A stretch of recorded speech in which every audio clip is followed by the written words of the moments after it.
In this lesson, we will see together the prepositions, but more precisely, we will see en. So, of course, the first thing that we need to see together is what is une préposition? Well, a preposition is an invariable word which brings two words together. The second word is called complement, and it allows to specify the time, the cause, the place, the state, the manner, the purpose, or the matter. The second word can be another noun, a pronoun, an infinitive verb, or an adverb.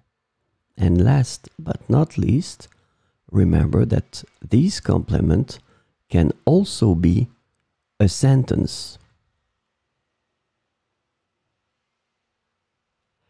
So this lesson is about en.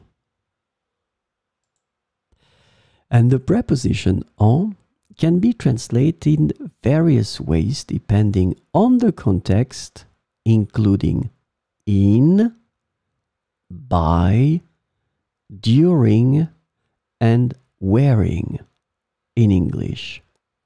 So we will see 4 examples with en.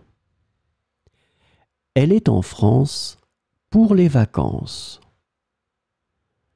Elle est en France pour les vacances. Je vais en cours. Je vais en cours. Il travaille en été. Il travaille en été.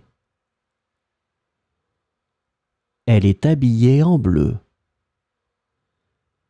Elle est habillée en bleu.